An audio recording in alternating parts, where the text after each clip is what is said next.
Good evening, everyone, and thank you for joining us tonight. I'm Keegan Chetwynd, the director of the Military Aviation Museum, and we're excited to be speaking about the Berlin Airlift tonight with our guests.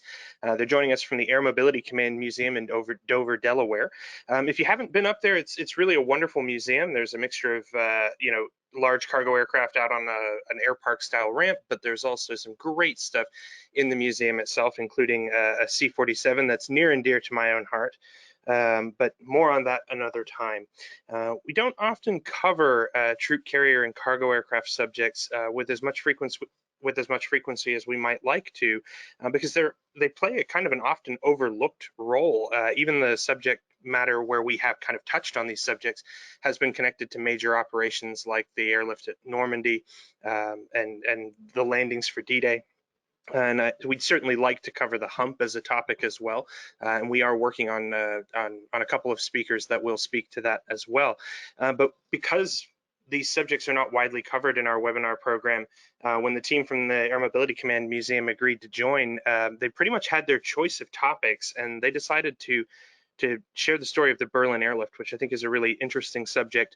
It's obviously become something of a pop culture icon, made so by the candy bombing of Operation Little Vittles that happened during the airlift.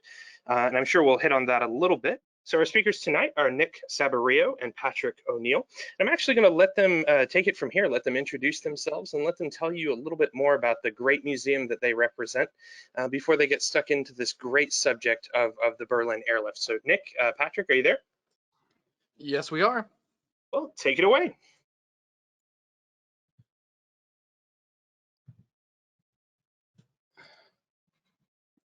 Here we go. So yes, to start with, again, my name is Patrick, and my name is Nick, and we are both volunteers here at the Air Mobility Command Museum. We've at least highlighted a picture of that ramp that was mentioned earlier, that you can see a good portion of the aircraft that we have on display here. And as you can see with the notes on the side, we became the Air Mobility Command Museum in 1996. That is when our mission and our museum subject became focused on the transport, logistic, and refueling side of the Air Force. However, there are a few exceptions in our collection, because we also used to be formerly the Dover Air Museum, and that was when our collection was primarily based around aircraft that may have been either at Dover or had some interaction here. So you kind of get a little bit of both subjects, but predominantly now we are Air Mobility Command. The hangar down at the bottom, that's actually where we're sitting right now. It used to be the home of a rocket test squadron, which is where you might see an A-26 up near two C-119s. One of the things that I actually do here, aside from volunteering as a docent, is that I'm that aircraft restoration crew chief. So that is my baby over there. There's also two fighters over there, an F-101 and F-106. They were stationed here as well during the Cold War as part of a defense squadron. On my end here, like Patrick too, I am one of the restoration crew chiefs of the aircraft that you see kind of in the middle, just to the north of the park there, the C-133 Cargo Master. Patrick himself is more into the World War II side of things. I myself am more into the Cold War side of things. And so tonight's presentation with the Berlin Airlift is a nice little middle ground that we can meet in the middle, talking about some old World War II aircraft doing the best they possibly can during a wartime scenario, but also covering into a little bit of the first steps that were taken into what is unofficially or officially in some cases known as the Cold War. Now we can advance here and we will present to you the Urban Island, the story of the Berlin Airlift. Yeah, I want you to imagine what Berlin, Germany looked like in the fall of 1948. The city would still be cratered, and many buildings, albeit a few under construction, would still lie in rubble. These are the leftover scars from the aerial bombardment, as well as the Battle of Berlin only a few years earlier. Now I want you to picture being a child in this setting. Somewhere around 10 years old, almost your entire life has been dealing with the hardships of war. A few years ago, neighbors and loved ones never came home. Now what's left of your family struggles to live under occupation together. You wake up one cold morning having slept fully dressed and in the same bed as a few other family members. It was much colder last night, especially after having run out of the most recent ration of coal. You hear the thunderous roar of heavy radial engine aircraft flying outside. In between the seemingly endless drone, though, Whistles of cold air drafts slip in the openings of the dwelling. Downstairs, your mother has lit a kitchen stove to make breakfast. She takes a handful of paper currency, what some might envision finding a jackpot would look like, and she throws the money into the flames, feeding a cooking fire. Once lit, the fire crackles as it feeds off the currency and twigs from trees outside. After breakfast, you join your friends to play outside. As the day wears on, the ceaseless curiosity of children sets in, and the group moves throughout the city, only to eventually find themselves standing up on a hill. Suddenly, a large 4-engine transport plane rumbles right past. Some children jump, cheer, and wave, while others are startled. Some are nervous, associating these airplanes with the bombers that destroyed the city years prior. However, right before you, a chocolate bar lands at your feet.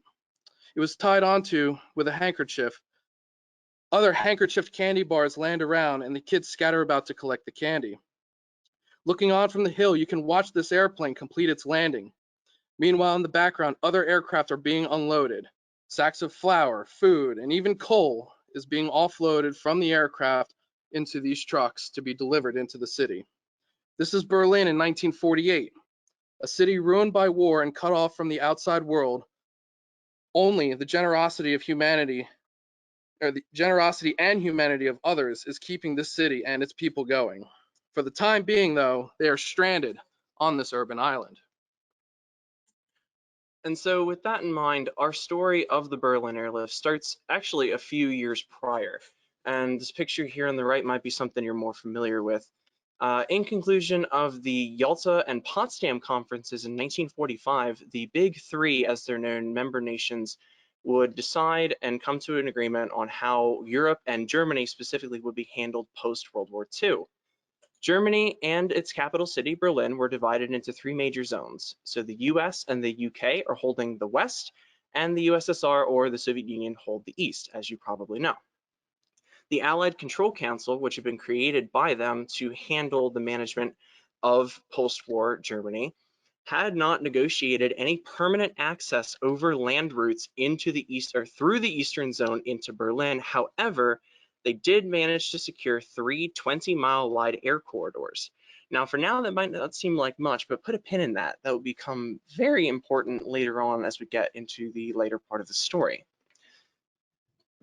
And so as this control council is working on how to handle Germany, you also have incidents that are taking place around the globe that are increasing tensions between the US, the British, and the Soviet Union. Their refusal to withdraw from Iran after the Anglo-Soviet invasion of 1941, as well as the Greek Civil War later on, both occurring in 1946, were very important reminders to the Western nations that the East would very much not quietly release control of their claim of Berlin. On our side, at least, the United States actually desired a temporary existence in Berlin, as well as Germany as a whole. But once they realized just how important a unified and stable Germany would be to governing the rest of Europe and keeping them war-free, that really drove home the idea that, hey, maybe we need to stick around a little bit and see them off and make sure they're okay.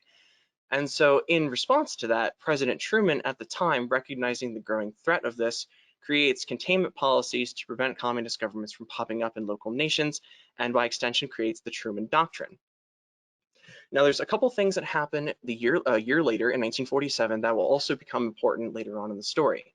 In March, General Lucius Clay replaces General Joseph McNarney as the military governor of Germany. Basically, he is the overseer of the military occupation of the country. Anything that goes on, comes in, or comes out of the country has to go through him first. A couple of months later, the Marshall Plan under the Truman Doctrine is offered to all European nations who are willing to participate, and the Soviet Union is included. A few months later, in September, the National Security Act of 1947 creates the Department of the U.S. Air Force. It is now separate from the U.S. Army and becomes the second youngest branch in the military. And so with all of these things in mind, Berlin begins to start picking up the pieces in preparation for the effects of the Marshall Plan. However, things don't go as swimmingly as they expect them to. In January of 1948, the Soviet border troops on their zone edges begin selectively harassing trains and traffic that are bound for Berlin. So what this basically means is you have a percentage chance of maybe or maybe not making it past the border guards.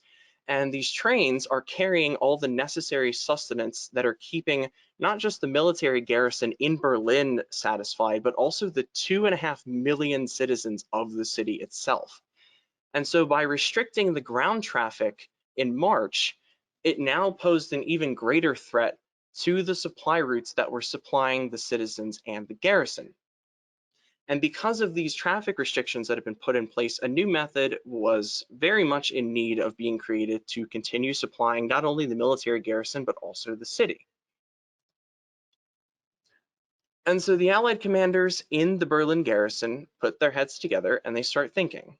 And so the gentleman you see there on the right, Sir Brian Robertson, which was the British commander of the British zone in Berlin, suggests supplying the city by air. Now this, as a concept, had never been attempted before. However, the doubts and the thoughts of otherwise not attempting an airlift, as it was known, was kind of put off in terms of the fact that they had negotiated these air corridors. And so the stage had already been set without them actually realizing it. And all they really had to do at this point was allocate the resources and get a move on, as they say. And so, throughout April, May, Brian Robertson organizes what is known as the Little Lift, where a handful of aircraft are brought together and they're flying in just small amounts of supply to keep mostly the garrison, but also aiding the emergency supplies that are in the city at the time. The first mission that was flown for the Little Lift was only 30 C-47s, and that first flight brought in 80 tons to the city. Now keep that in mind because we're going to be seeing some pretty intense numbers later on that make 80 tons seem like a very small walk in the park. Now another problem that the Little Lift would begin to face is the fact that while they had negotiated these air corridors and they could not be disputed by the Soviets, they did come with altitude restrictions and they were not protected by the Soviet Air Force from potentially harassing any aircraft flying in and out of these channels. Now there are a handful of different accidents that occurred, but one of the most notable is a Soviet Yak-3 fighter colliding with a Vickers Viking airliner and leaving no survivors on either side. This would be a very unfortunate accident and not the first, as I said, but it would be the first of many in a sorts. And so moving on to June, this is where things really start to take off, no pun intended. On June 18th, as part of the reforms that are going on in West Germany, there is a currency reform that is appealed to not only the Western zone, but also to the East. The currency that had been used in the time was, as mentioned earlier, losing its value very rapidly. And so the idea was to unite Germany under one economy using one currency, the Deutsche Mark.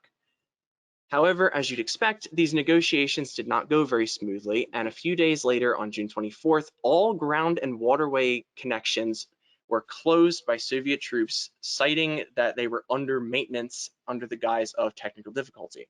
So now, as I said earlier, in March, you have the city that has restricted travel. Now we're getting into late June where the city is completely closed off. Nothing by way of ground or water is allowed in or out of the city.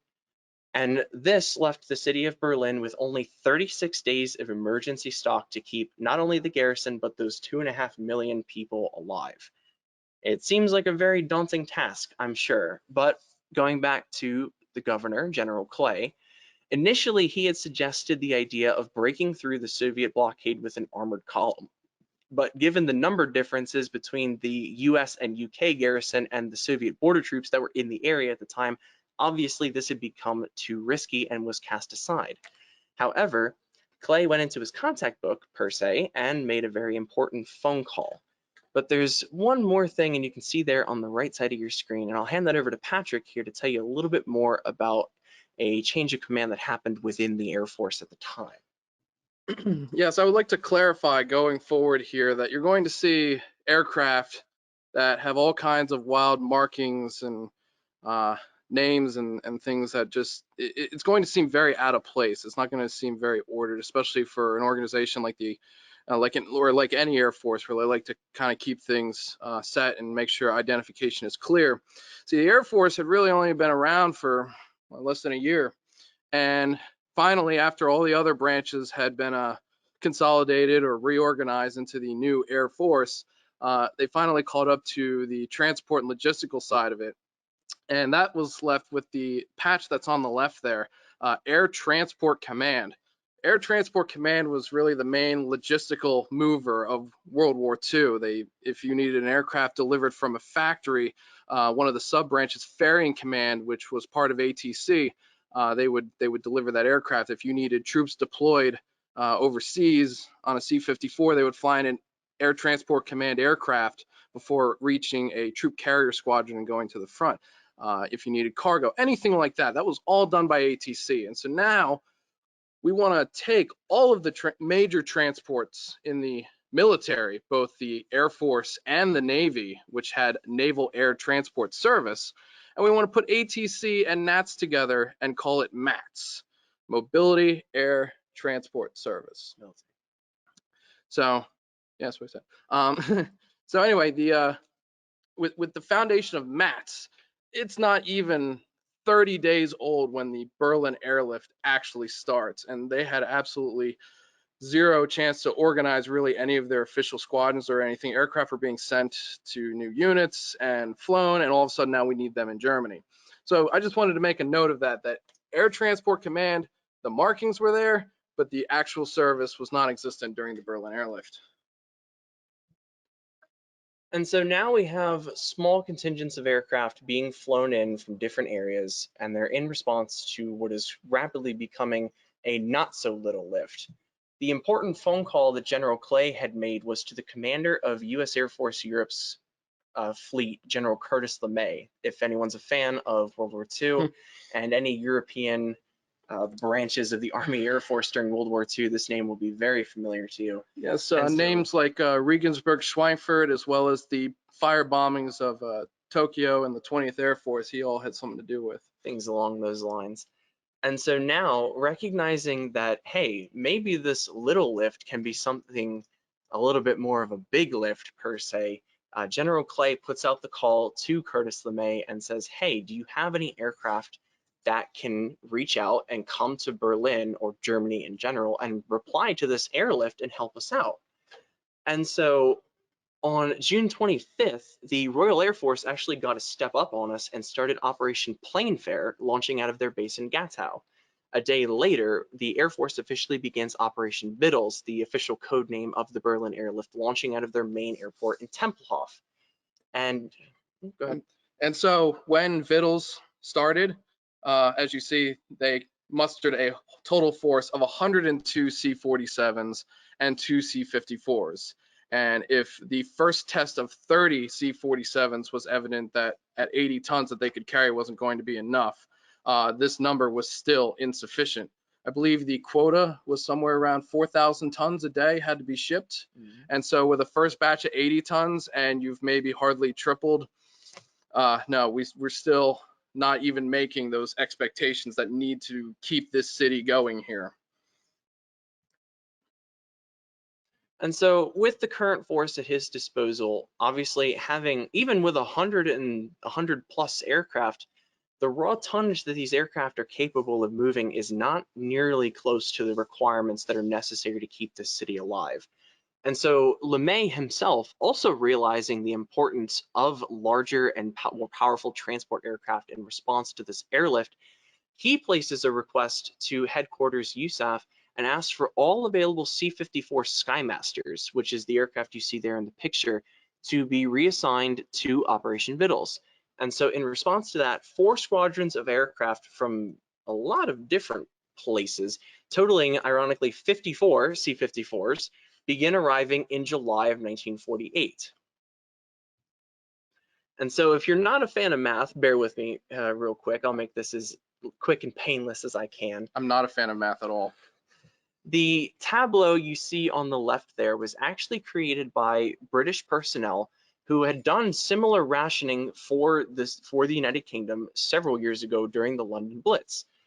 Now, The list there, I'll let you read that on your own there. But the important thing to take away from that is the fact that a daily requirement of 1,500 tons is required, and backwards. Or no, I did get that right. Yeah. 1,500 tons daily. At a maximum 4,500 tons, that's including the 1,500 tons of food and sustenance, and the other 3,000 are made up by things like fuels and coal and other medical items. That's my apologies there. And so, as we said earlier, the SkyTrain, the C-47 itself, is capable of only about 7,000 tons. And so these aircraft by themselves, if it were only C-47s, would be having to fly over 1,000 missions every day. And that's putting unnecessarily high amounts of strain on these already aging aircraft. You figure the C-47 has been around since the late 1930s after they were converted from airliners. And a lot of these airplanes had been pulled in from their World War II service and just repurposed as you'd expect, a cargo aircraft. And so obviously the C-47s alone aren't going to do it, which is why they put in the call for the C-54s to start arriving. And even still, with the small numbers of C-54s that had arrived in July, it was still going to take a little bit more than a handful of C-54s to really start exceeding the numbers that they were aiming to hit. Now, this map here you see on the right is kind of an early version of the flying routes that these pilots were moving along. So you have two inbound routes, one from the British sector, one from the US sector, and a single outbound route that heads down the middle. As I said, these corridors came with altitude restrictions, and they were also potentially under risk from the Soviet Air Force. But another major thing, and if any of you guys have flying experience out there, you know that as you're flying along charted routes, you have navigational aids at different airports and different stations around the countryside or wherever you're flying that help you find your way. In the areas that these corridors are built in, the Soviets did not allow the installation of navigational aids. So you have no beacons, no lighting, nothing to tell you other than hopefully trusting your charts and your sextant on the roof of the aircraft to tell you that you're going the right way. Anything is VFR if you're brave enough. Something along those lines. So now I'd like to take a chance to actually get to the stars of Operation Vittles and Plane Fare. We're going to actually take a concentrated look at some of the aircraft, and starting out with the initial batch of movers, and always the star of anything that it's ever in, is the C-47. In Air Force or Army Air Force terminology, we refer to it as the SkyTrain. The RAF refers to it as a Dakota. It should be noted that yes, initially there were 102 of these aircraft that were actually initially used at the beginning of the lift. But as more and more C-54s became available, they wanted to really hone in on just being a one aircraft lift. That way it's easier to get parts. That way it's easier on the maintenance guys. They only have one thing to focus on.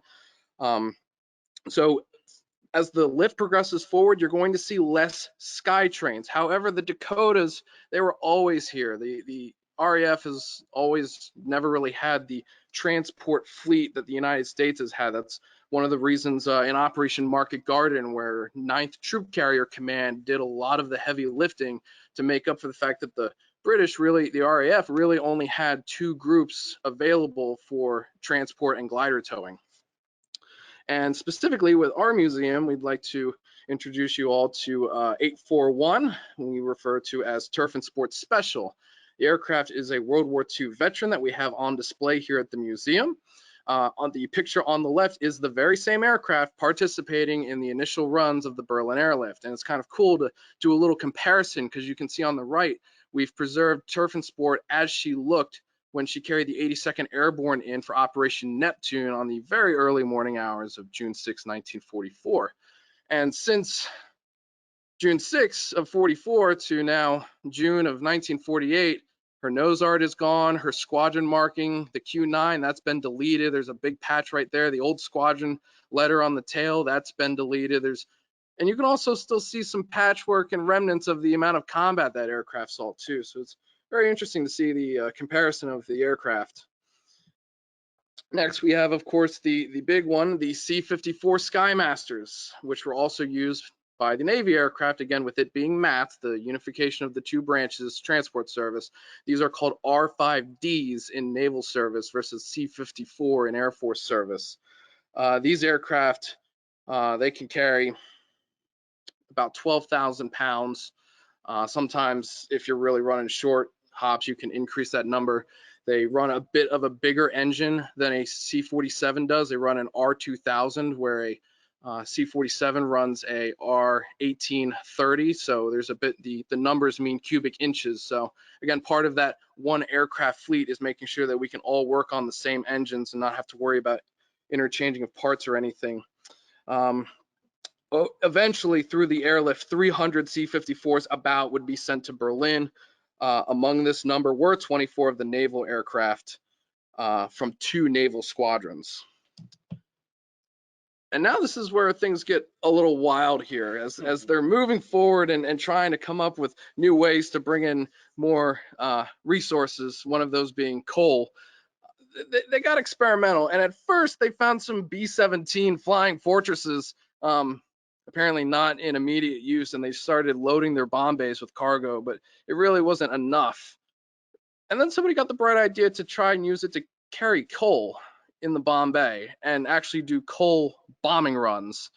And so unfortunately, the picture on the left is really the only picture we could find of a B-17 from the Berlin Airlift in that sense. You can see some modifications have been done to the aircraft, but they tried to drop the coal out of the bomb bays, and the coal would obviously shatter and disintegrate into little unusable pieces. Sometimes even the sacks themselves broke.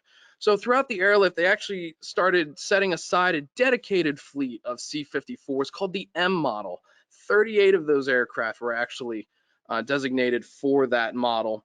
And we actually have one in our museum, is 49030. She's on display as she looked in that photograph, which was taken in Romaine in 1949. The aircraft herself wasn't initially part of the lift. She was pulled in early specifically to be converted into an M model. And until they started building a surplus, the aircraft was used probably until about a month before the airlift ended. And there you can see 49030 today at the museum. So again, almost looking just as she did. Moving on, we have now the Stars of Operation Planefair, the RAF side. Obviously, we mentioned the Dakotas earlier, but we got a few, or actually really a bomber here, the Handley Page Halifax, which was used not only as a bomber aircraft, but by the 2 troop carrying groups of the RAF, specifically for actually towing gliders, especially the larger gliders, the Hamel cars. They needed the extra power from the bombers to really lift those large gliders off, which is really something you should check out. They're pretty wild. But to the right, you have a Halton. It's the same as a Halifax, but different. A Halton is actually a Halifax that is no longer a bomber, and it's not even really a transport airplane. It was purchased in surplus from an airliner and converted into a passenger carrying bomber. The pod underneath could either be used for cargo or luggage. So both of these aircraft were actually brought in for Operation Planefair as cargo carrying units. And then on the left, we have the Avro York. The Avro York was a primary RAF aircraft of the airlift. These aircraft are essentially cargo variants of the famed Lancaster. So almost kind of like what they did with the B-24 Liberator and making it a C87 transport airplane. This is what they did with the Lancaster and converting it into a dedicated cargo airplane, calling it the York. They carried more than half of the RAF's cargo into the city while flying less than half of the sorties of the rest of the aircraft types. And then last and most notably, the short Sunderland, the famous flying boat that they used to hunt U-boats with, among other missions in World War II. These large flying boats were built to withstand salt corrosion of the high seas, and thus they became the ideal carriers of salt into the city. And they made their deliveries by landing on Lake Havel. The Sunderland was often used as a means of also evacuating sick or malnourished, including flights that evacuated a total of 1,113 children out of the city.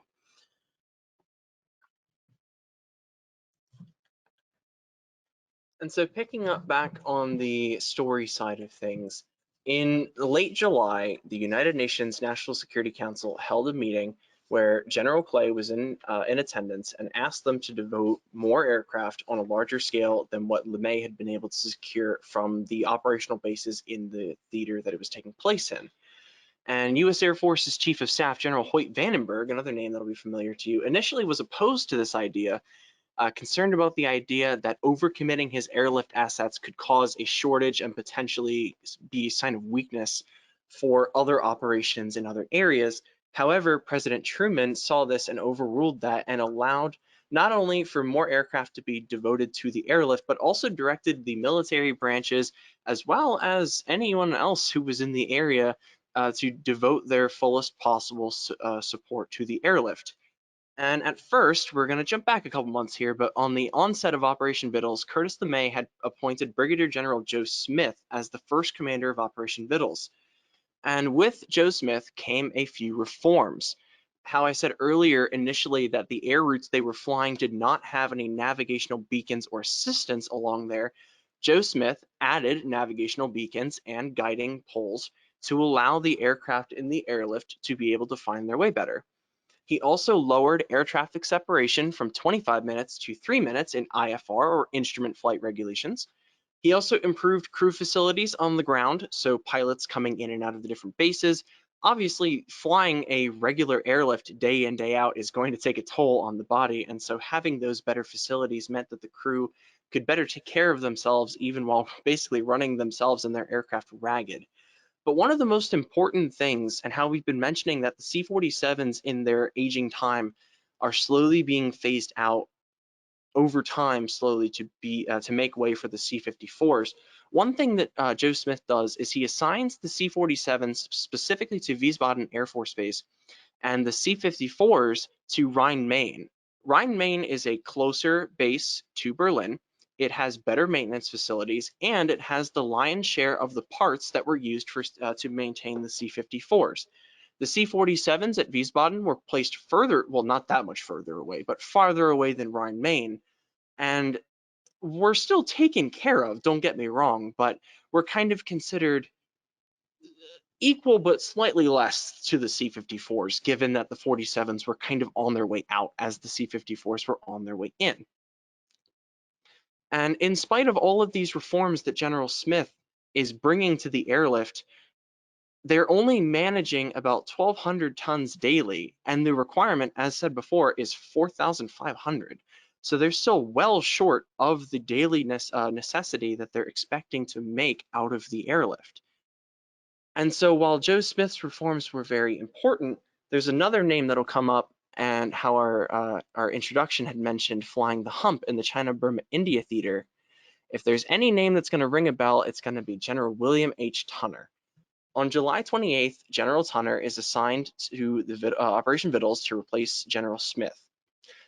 Tunner and his staff are famous, as I said, for flying the hump, and so he and a lot of his staff are already very in tune with how to refine an airlift down to the T. And so he immediately steps in, and building on top of the already very impressive reforms that General Smith brought on, Tunner standardizes the flight routes that the aircraft are taking. He creates climb profiles and timing procedure for flying into and out of Berlin's airspace. The ground controllers in the assistance that are guiding these aircraft in and out by radar are using a strict script, so they're sticking to what's written on the paper and no more, no less.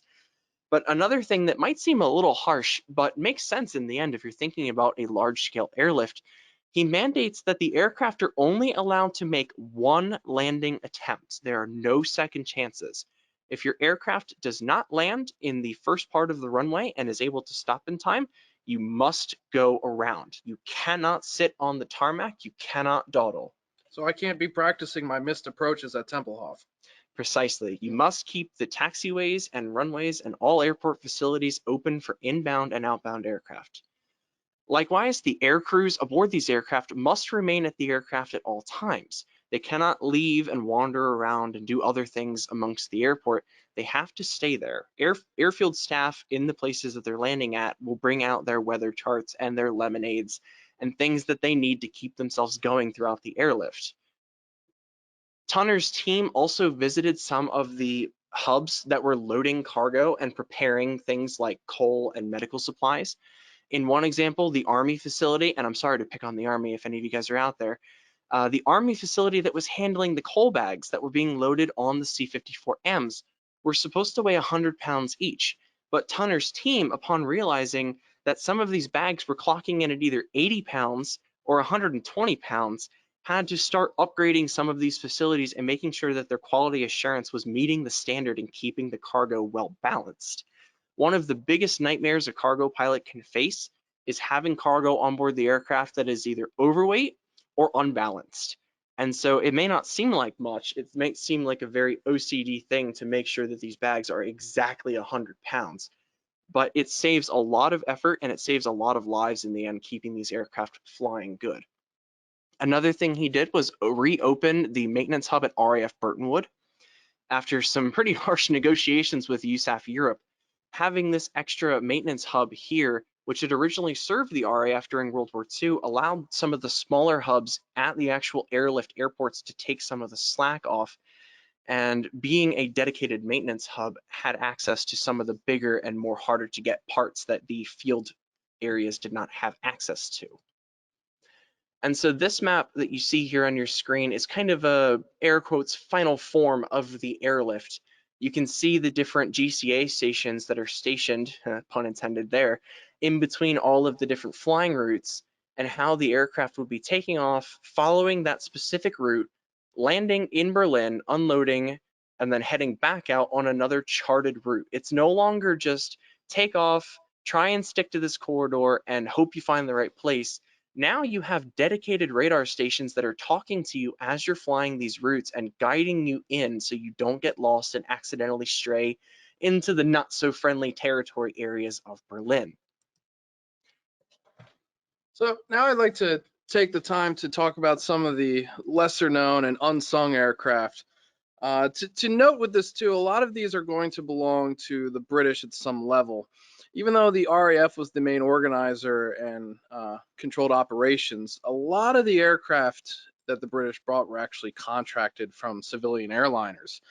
And to start with, one of those aircraft was the long boy there on the left, the Avro Tudor. Now, this aircraft really got its second wind in the Berlin Airlift because it failed as an airliner and carried a legacy of accidents and disappearances. And not too many people were really lining up to board that aircraft. However, with these aircraft available, the Avro Tudor found its success in the Berlin Airlift. One of its primary missions was supplying the city's vehicles with diesel fuel.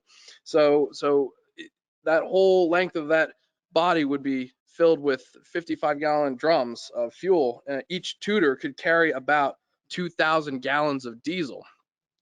And then next to it there, you'll see an aircraft, especially for the World War II junkies out there, is the C87 Liberator of sorts. It's a C87, it's a B-24, it's even the British variant that was imported to them, but these were from the Scottish Airlines, and they used these surplus aircraft to carry fuel into Berlin.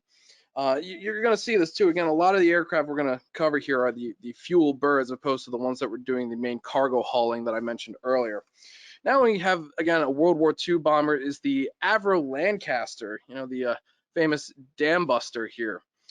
These aircraft were often purchased as surplus, and many of them were still in their World War II camouflage as they flew back into Berlin. So again, this is where some of that anxiety from the civilians may have come in, seeing these bombers that, especially in the case of the Lancaster that did a lot of these night raids, are now flying back in. But in this time, they're here with the best of intentions. The British company and flight refueling and its planes were supplied Berlin with almost 1/3 or 27,000 tons of the fuel demand during the airlift. Next to it, you have one of the modified variants of a Lancaster. It's an Avro Lancastrian. The Lancastrians, and also what we'll see here on the next slide, the Lincoln, they were both designed from the World War II bomber, the Lancaster. These aircraft, again, were coming from airliners and bringing the fuel over to Berlin. These were not RAF aircraft, even though they were originally RAF designs. So again, here is the Lincoln, and again, you can see the similarities between the Lincoln, the Lancastrian, and the Lancaster. Oftentimes, like in the A26s, I see the Lancastrian with the long nose and think of Onmark Engineering's modifications that they made to post-war bombers. So, and a bit of a motley collection here to start with. We have something, especially down at that museum in Virginia there. You guys might recognize that aircraft on the left, but it's not a Ju-52. It's the French knockoff, the Amiot AAC-1 Toucan. These were produced by the French after World War II. These were not licensed copies that were made for airlines during the 30s and then found their way into the war. These were actually built in the years after World War II. The Toucan, despite the Toucan was really France's only contribution to the airlift, and by contribution, they sent 3. They were too tied up with all of the colonial conflicts and things going on around the world to really vest direct physical support to the airlift, so they pretty much just allowed operations by the RAF and the Air Force in their sector, including what we'll talk about later, the construction of an airfield there that could be used. Now down at the bottom of the middle there, we have the Bristol Freighter. The freighter was literally a freighter and an airliner. This aircraft was designed by the British during World War II, but the war ended before it could even be tested and instead attracted the post-war airline market. Silver City Airways was the primary user of this aircraft and continued airline service into Berlin throughout the lift. It's just a matter of changing their airline timetables and where we could slot you in between a couple of Lancasters and Halifaxes and so on. And then the last on the right there is really the only still we could find of it during this time period. There was 8 C-121A Constellations. Now these are the Lockheed 749 variants, so it's not quite a Super Connie yet.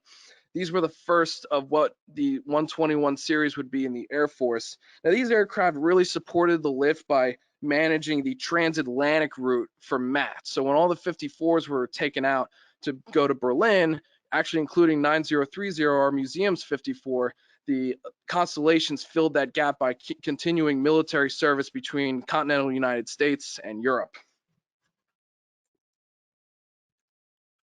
And so now we start getting into the winter months and things get a little bit more gritty. The airlift, as time goes on, is adding more and more aircraft as the months go on to supply the ever-growing demand that is coming into and out of the city. The US Air Force, as we mentioned, is now utilizing a base in RAF Fastburg, and this is becoming an entirely C-54 base because the numbers of C-54s are rapidly increasing. And so because of the now raw size of both of these operations kind of working together, but also duplicating a lot of effort in their own rights, the leadership of Plainfare and Vittles come together and they create something called the Combined Airlift Task Force in October of 1948. General Tunner was its main commander, with RAF Air Commodore John Merer as its deputy. And in the same month, in October, this is when the last C-47s, sad to see them go, finally are phased out of Air Force service. And now Operation Vittles on the Air Force's part is now entirely dominated, at least cargo-wise, by the C-54s. And so, as you probably are aware, the weather in wintertime in Europe cannot be the most sunny afternoon you'd expect for Germany. And so these radar stations and ground control assistance becomes very important. Back in August of 1948, General Tunner, right after he had been assigned to the airlift, experienced an afternoon that became known as Black Friday, where 3 C-54s were lost within the span of about 15 minutes, all because these radar stations had not been fully developed yet, and a sudden bout of cloud cover had caused the 3 aircraft to get lost and land in a very kind of messed up fashion. And so one of his other reforms is these radar stations are being upgraded to have increased controllability range, and the Air Transport Service is also releasing more controllers from their ranks that are experienced in using these more powerful radar stations. And another thing that General Tunner did was he instituted a dedicated weather squadron, the 2105th. Now these, as you see in the one picture there, these flew what were labeled as WB-17s, as in B-17 weather ships. Now, one of the things that this squadron did to improve the operations was they were able to provide weather updates throughout the corridors every hour, which was an improvement from every 6 hours. And I believe that this effort and the of this squadron really helped reduce the amount of accidents that happened in these corridors. And so in another attempt alongside these radar stations and the weather group to reduce the effects of heavy winter weather, the Military Air Transport Services training school was actually moved from bright and sunny California to cold and chilly Montana, as it better simulates the conditions of wintertime in Germany. The magnetic compasses of their airfields are very similar, and as I said, the weather can be just as gross as you'd expect it on a bad day in Germany. And so initially, when General Tunner brings a lot of his Air Transport Command prior pilots into the airlift, they obviously, with their experience flying the hump and other airlifts, are very experienced in flying in poor weather like this, going over the Himalayan mountains in the middle of their winter. But eventually, as I said earlier, this airlift is a day-to-day effort, day in, day out, morning to night. And so these crews, as you'd expect, after a while are going to start being tired and they're going to have to be rotated out. And so while you have an experienced crew at one point, these experienced crew members obviously can't go forever, and so they start having to rotate them out. The MATS training school is now producing up to 29 air crews and is also sharpening the ground control crew skills, because you have the tandem operation going on there. Not only are you training these crews in how to land effectively in very depressing weather, that you also have these radar controllers that are learning in real time how to operate in and around this type of environment. There's one more thing too while we're on the ice here is what happens with those Sunderlands that we mentioned earlier when Lake Havel freezes over and now that salt can't be brought into the city? Well, the solution to that was actually those podded Halifaxes and Haltons that we looked at, because the pod was a separate unit that was attached to the aircraft. The salt corrosion would not affect the frame, the airframe itself. So once the pods could be detached. So it was another thing to note there too, was that with the winter and the ice, that hindered a whole type of aircraft now unable to fly into and support the airlift. And so as we mentioned earlier, while the aircraft that the French might have sent to the airlift were not proving to be very effective, their construction, or allowing to construct a new airfield in their French zone, would greatly benefit the airlift itself. In August of 1948, they would allow the construction of Tegel Airport in their northern sector. Ground was broken on August 5th, and in only 90 days, the airfield was completed by French engineers commanding German laborers. In October, before the airport was actually officially finished, Tegel had its first, air quotes, landing. The aircraft had touched down at Tegel, realized that the airport hadn't been finished yet, and they didn't have the facilities to properly service them, and unfortunately they had to turn around and head back to their original base. Tegel was officially finished in November 5th, and its formal opening and introduction to the rest of the airlift would be on December 15th. And in order to construct Tegel Airport, alongside the human laborers that were taking part in this, two very radical new aircraft that actually have ties into something later were used in the construction process. And here are those two aircraft. On the left, we have the original Globemaster, the Douglas C-47.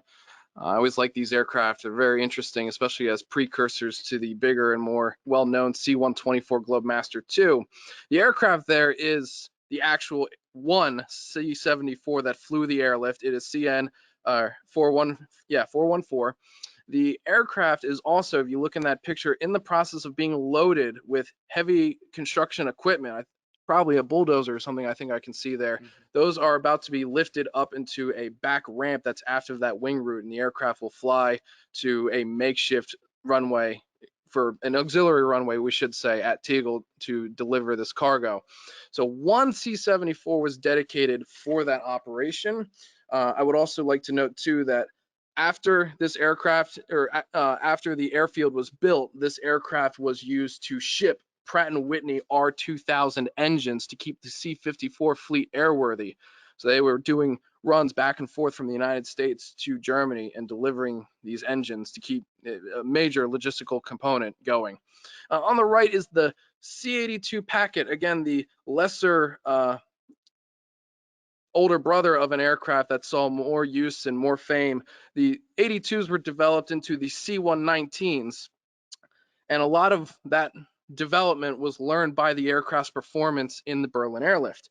5 C-82s arrived in September of '48, and they supported construction at Tegel before being used strictly as a vehicle transport for cars, graders, snowplows, ambulances, and jeeps going into Berlin. So if you ever wondered how you got an ambulance or something to help out, or a truck to deliver things in Berlin, it probably came on a C-82. And then the last aircraft that I would like to mention here is the paving way for what will become the future of MATS and MAC. This is the real start of the next generation here, and we'd like to take a moment to tip the hat to the Berlin Airlift Historical Foundation. This is their montage. We couldn't really find too much stuff on this one particular YC-97, and they just had the best setup on their website. The YC-97, there was only one of them used, and it was used right at the end from about May 4th to May 9th in 1949.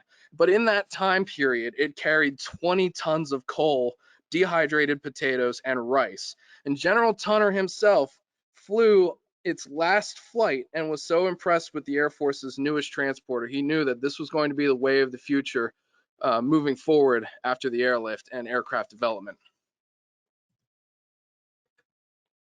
And so now, with the onset of the early months of 1949, starting out in December at least, Operation Vittles was now managing 115,000 tons per month and an average of 6,000 tons per day. Now that's obviously a very large improvement over the original 1,200 tons that we were seeing at the onset of the airlift. And so from the very beginning up until this point, and even going forward now, the morale in the city and maintaining that happiness, that positivity of the airlift, showing the citizens of Berlin that yes, you can do this, you're going to survive, was very key in also helping the airlift to succeed. As we said, a lot of Berliners were fearful of large aircraft flying over their city again. And so in response to that, the American radio stations were playing modern jazz and other music that had been banned under Hitler and his staff years prior during World War II. In May, later on, we'll see when the airlift is unofficially ended, the barricades per se, mostly fences around the airfields, were lifted. And so a lot of the children and citizens of Berlin were allowed to come out onto the runways and meet these pilots for the first time that were putting so much effort into the operation that was saving their city effectively. And once again, as we mentioned earlier, alongside flying in daily sustenance and coal and fuel and medical supplies and other things, C-54s are also famous for their candy bombing runs. Colonel Halverson's name comes up a lot with that, as he was one of the first and most famous to do that, where these aircraft would fly over and either rock their wings or give some type of signal to the people on the ground, and then these Hershey bars and other candies that were tied to usually handkerchiefs or pieces of cloth would start floating down, as you can see from the aircraft on the right there, left, left, from the aircraft down to the people on the ground.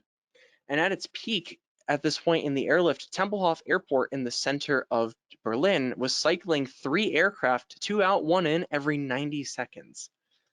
And for 4-engine aircraft carrying anywhere from 12 to sometimes up to 20,000 pounds on board, every 90 seconds is a very impressive feat. Let's go, chop, chop. And so this is one of my favorite parts to talk about with the airlift here. By the spring, it was very clear that the airlift was now not just meeting the minimums, but now exceeding the original expectations and the maximums that they were expecting from the airlift. And so in good fashion, as you'd expect from General Tunner, to avoid complacency in the spirit of friendly competition, he organizes what becomes known as the Easter Day Parade. On April 16th, 1949, the Airlift Task Force would pretty much blow the lid off of any records that have been set thus far by the airlift by organizing, as I said, the Easter Day, where basically all he said was, look, we've done this far so far. Why don't we just go as hard as we can and show them that, we're not just doing the minimum here. We can really ramp this up if we want. And so in just one day of flying, all of these aircraft across the US Air Force and the Royal Air Force flew 1,300 missions and delivered 13,000 tons of supplies in just one day. And a lot of the Soviet leadership that had been watching the airlift up until this point had been doubtful and trying to prove to the Eastern Zone that, hey, yeah, there's no way this is going to work. But after the Easter Day parade came to an end, it was pretty much written in stone that the airlift was on track to saving and, if not propping the city up for future years to come. And so in the wake of the Easter parade, Soviet leadership finally decides to lift the blockade on the city. On May 12th, 1949, the city is finally taken off of restriction, ground routes and water routes are reopened, and even in spite of this, just in case, the airlift continues through September 30th and increases the emergency stock in the city, just in case this is something to lure them out and catch them off guard. The final Air Force flight into the city of Berlin would be a C-54M, fittingly carrying coal, and the final Royal Air Force flight would be a Dakota bearing Psalm 2111. For they intended evil against thee, they imagined a mischievous device which they are not able to perform. And so going by the numbers, after the end of the Berlin airlift, the US Air Force was responsible for delivering 1,783,573 tons, whereas the Royal Air Force was responsible for 541,937, with just over 2 million tons delivered overall. 2/3 of the tonnage total was coal, and around 278,228 flights were made into Berlin, with a cumulative distance of over 92 million miles. And as I said earlier, just as a somber reminder, this operation was not completely accident-free. 17 American aircraft and 8 British aircraft were lost, as well as 101 personnel. And so going beyond the Berlin airlift and kind of putting the wrap on our story here, the Air Transport Service continued to serve the Air Force until January of 1966, when it would be reorganized into the Military Airlift Command. But before that happened, the Air Transport Service was a very crucial factor in the emergency airlift of Army and Marine Corps personnel into the Korean Peninsula in the 1950s. Operation Vittles as well made the Air Force take a very hard look at the C-47s and the C-54s they were using, as well as the new aircraft that were coming along. And it really made them realize, ooh, hey, maybe we need to start looking at some newer, heavier aircraft that can better respond to airlift events like this. And so the emphasis starts to shift in this time period, at least. Rather than having fast aircraft that can do moderate tonnage, you have aircraft that can handle very large tonnage, and speed isn't necessarily the primary factor. And so as we mentioned too, aircraft like the C-82 would be upgraded to the C-119, and the C-74 would become the C-124, as well as several others to come along.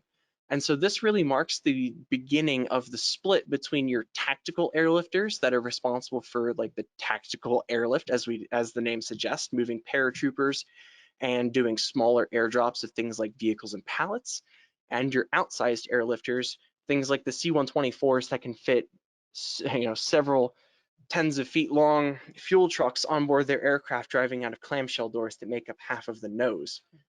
And so to give you a bit of perspective, you can see one of Dover's aircraft there, a C-5M Super Galaxy. 17 C-5s could be responsible in one go for moving the entirety of Operation Vittles during the Berlin airlift period. So if all of the C-5s at Dover flew a fully loaded twice, they would create a surplus in Berlin. Correct. And so what this also means for the future of Germany and as well as Europe, on April 4th, 1949, 12 member nations would sign a treaty in Washington, D.C., formally creating the North Atlantic Treaty Organization, or NATO. On May 23rd, a written constitution would form the Federal Republic of Germany, better known as West Germany, with their first elections in August, and after officially becoming their own nation state, the US military occupation would finally end in September, allowing them to get on with their own business. In retaliation to this, however, in the Soviet zone, the East would respond to this by creating the German Democratic Republic in October, also known as East Germany. Several years down the line, in May of 1955, West Germany, very much influenced by the outcome of the Berlin Airlift, decided to join NATO. And once again, in retaliation to this, the Soviet Union allied its member nations and created the alternate side to that, known as the Warsaw Pact. And so this, as you can see with the map on the side, is a very familiar thing, now setting the stage for what we know as the modern Cold War. And that pretty much brings us to the end of our presentation. We thank you very much for coming out and supporting us and listening to what we have to say. We have a couple major sources that we used in this presentation if you'd like to do a bit of reading on your own. But other than that, if you have any questions for us, I'll turn it back over to Virginia Beach and we will be glad to answer any questions you have for us. Thank you. Well, gentlemen, thank you for your time this evening. It's been a very enlightening presentation. We've got a lot of comments coming in thanking you for the emphasis you placed on the aircraft that made the operation possible. So thank you both for that. I think one of the questions that's on a lot of people's minds is, what did the Soviets think? You kind of covered, the realization that the Allies were taking this very, very seriously and that they were in fact going to be able to hold out indefinitely there in Berlin. What did they think in the beginning, though, as the airplanes sort of started to pour into West Germany and started to, create that bridge? At one point, Tunner kind of stated that his goal was a landing a minute. That would be 1,440 airplanes a day. That's just a tremendous display of power in and of itself.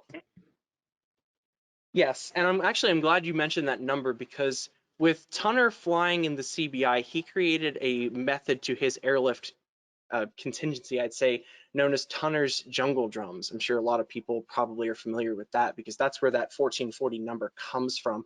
That was the number that he aimed for to set his records for what he flew in the hump. In terms of the Soviet reaction to the Berlin Airlift, as I said, it's very much a compounding effect.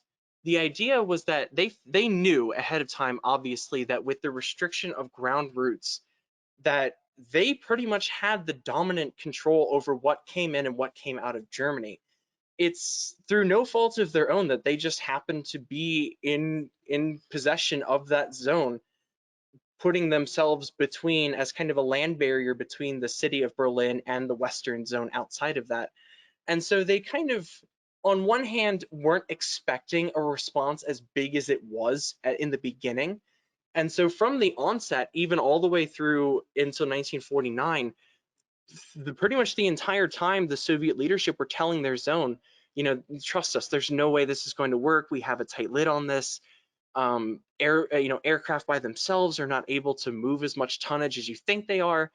And so at first it made sense to them because, as we said, there's only about 100 aircraft in response to this. And so it's pretty easy to believe an idea that it's not going to work if you only have 100 aircraft in response to this. Well, flash forward a year later during the Easter Day parade, when you have 13,000 tons delivered in one afternoon, I don't know about you, but I feel like I'd have a little bit of a hard time believing that this airlift isn't as effective as the leadership in my zone might be telling me it is. Especially also, there was some feeling of, okay, well, they're bringing numbers in the fall of 48. So let's see how they'll handle when winter sets in. Because, winter really, especially in that part of the world, especially with almost anything that the Russians have ever been involved in, it really is a big game changer. And so when we came out of when the, should we call them allies? The allies came out of, when the allies came out of winter in 49 and they were still delivering just as strong, that's pretty much when the Soviets realized, oh, maybe we can't stop this. Do you have another question for us or anything? Yeah, we've got a bunch here. I think there are other minor countries that are kind of that play a role. The Australians, for instance, and then there are minor countries that were expected to play a role and then didn't. The Canadians being one example. Their belief was, they weren't consulted on this course of action that ultimately could lead to war with the Soviet Union. So they chose not to participate. Are you guys able to speak to the role the Australians did play as successful participants in the operation?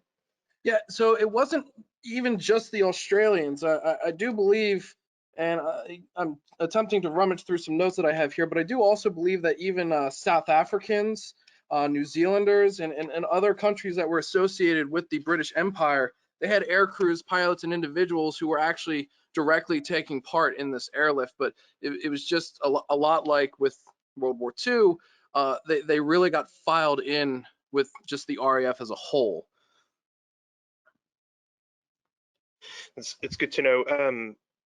We've heard we heard you guys kind of mention that one of the things that was removed was the notion that the crew could get out of the airplane in Berlin, go into the terminal, freshen up, have a coffee, get back in the airplane and leave, and that these were replaced with jeeps that would kind of drive around and bring warm treats and everything out to the airplanes.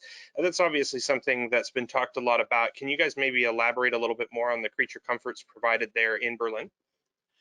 Right. And as I was saying earlier, this is another thing that came along with Tunner's jungle drums idea. A lot of times they would have German nurses and just German citizens that were in the area that were volunteering their services to come out, unload these aircraft, bring them their daily weather reports, their flying charts, anything that they might need.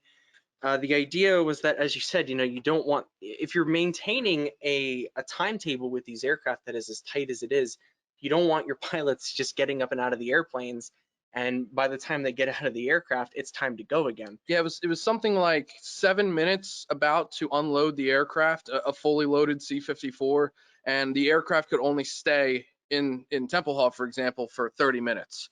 So they really weren't going far. I know one thing that was set up was they would have concession stands with the snacks, drinks, lemonades, and they would be manned by local German women, young women, and so it was. Gail actually said this in an interview that I heard once before too, where it was funny because there was no way that you had any time to flirt with them or get a number or ask them out because you had to hop on the plane and go. But it was something that just brought a smile to everybody and just kind of kept morale up for the short time that they were there. You mentioned a short time on the ground. One of the reasons they chose the C-54 over the C-47 had to do with not only just total carrying capacity, but the ease with which you could unload into a truck. The slope deck from the tail dragger style of the C-47 just didn't make it as easy to unload. And the record, I just looked it up briefly while you were all talking about it. The record for unloading a C-54 with 10 tons of coal on board was 5 minutes and 45 seconds. It was accomplished by 12 German men. To overcome the manpower shortages there in Germany, they offered extra rations to German citizens to come and actually unload the airplanes, which is just an incredible part of the story if you think about how much coal was flying out the back of that airplane.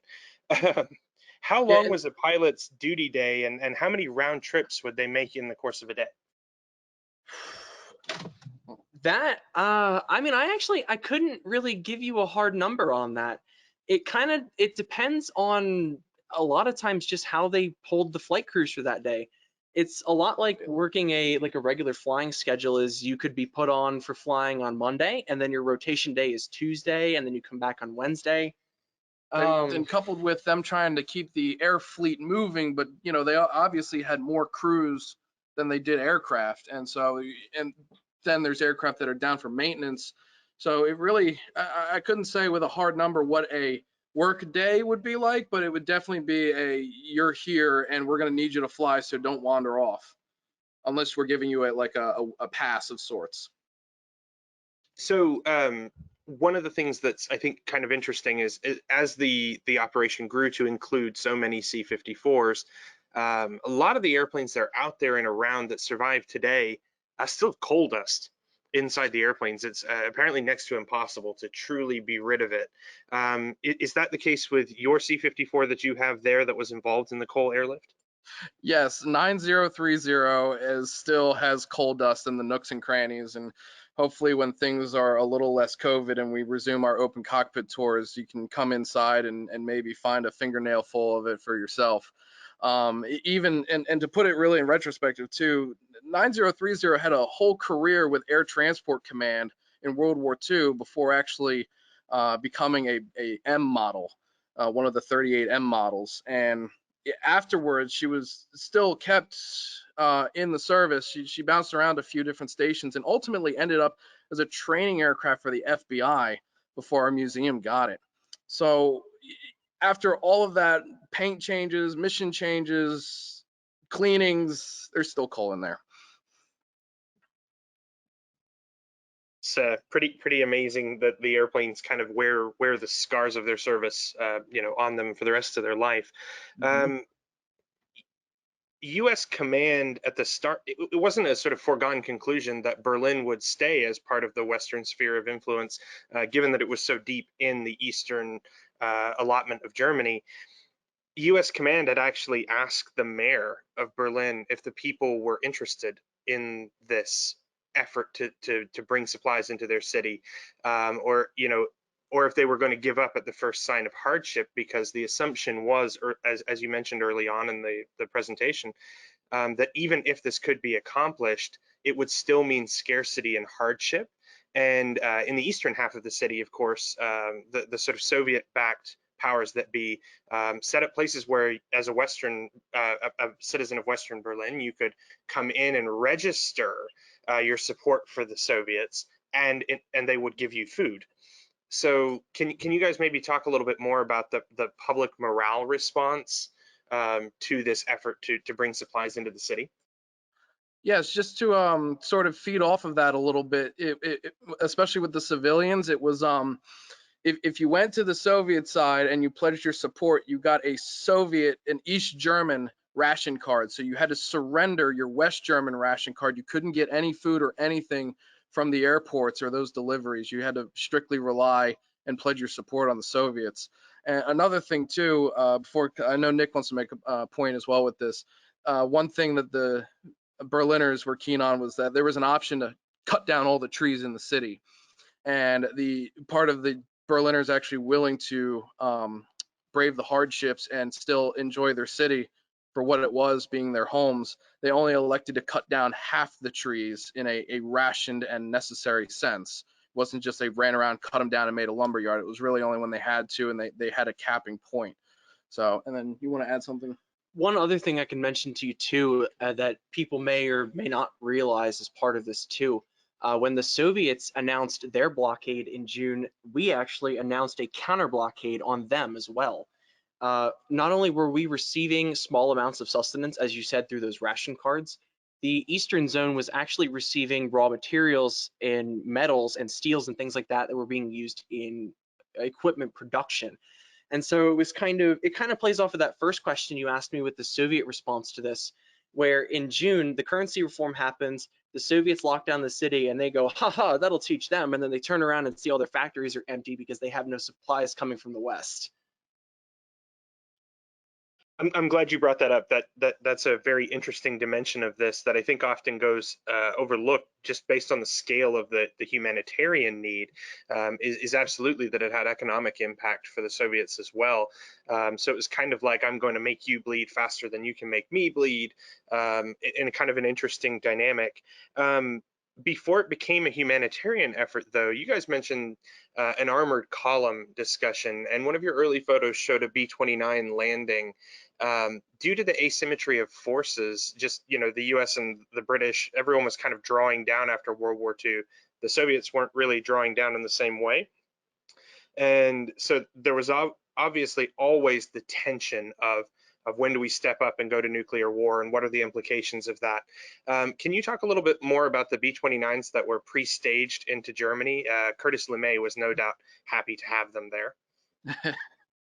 Yes, that is correct. So originally, as I said, the idea that was originally placed was that Clay had looked to the US and the British and the Commonwealth garrison that was in the area at the time. And it was going to be a bit of a kind of a double-edged attack, where a pincer movement in the sense of the Berlin garrison would fight from their end and the Western forces in the western side of Germany would fight from their end. And they would kind of pinch in the middle and cut a hole through the blockade and keep that open. And you must forgive me, I don't remember the exact figure, but I want to say that the Soviet border troops in the area were ranging somewhere around 400,000, and the combined total garrison strength was something like 10 to 20,000. So by those numbers alone, obviously you can imagine that it was not a very good attempt to try and do something like that. Numbers aside, they were clearly outnumbered. And as you said too, there were 5 squadrons of B-29s, sorry, that were stationed, totaling 50 aircraft that were stationed in Europe at the time, just as a kind of, I hesitate to use this word, flex on the Soviets. As you said, in the event that the airlift wasn't working politically and humanitarianly, if that's a word, the way they wanted it to. Another thing I'll mention too is that not all of those B-29s stationed in Europe were silver plate modified, which are the B-29 mods that allow them to carry nuclear weapons. The majority of them were actually conventional bombers that were carrying standard high explosive munitions. Only a small handful of them were actually nuclear capable. But obviously that's something that wasn't widely made aware to anyone other than the people who were there at the bases. And there's still a lot of debate even to this day if they actually brought over any nuclear weapons or if this was just another scare tactic. I think I recall reading somewhere that prior to the discussion of the airlift, one plan involved a column marching to Berlin carrying the food and supplies necessary to reopen a ground corridor as B-29s flew towards the Soviet border bases, and that if the column was stopped, the B-29s would be given the go-ahead, which thankfully it didn't come to that. And this first engagement in the Cold War really took on a distinctly humanitarian cause as opposed to kickstarting the Third World War. There was definitely, I think, a belief that the Soviets were seeking concessions and that the I use the term allies again, but the Western powers were basically acting as a check of sorts onto that neither side really wanted a Third World War. And that kind of led them to believe that the peaceful approach was the right approach in that instance, even though the Soviets, initially met the use of the air corridors with things like unscheduled paratrooper drops in the middle of the corridors and, as you mentioned earlier, harassment by fighter airplanes. So certainly a very interesting subject that just has a great deal of depth for folks out there who want to do their own research. But this does, I think, bring us to the end of the presentation tonight. So I wanted to thank both of you again for your time this evening, and thank you for the great museum that you're a part of up there. And again, encourage everyone here to go visit the Air Mobility Command Museum if you have a chance, and bring home some of that coal under your fingernails when there's an opportunity to do so. Thank you very much for having us.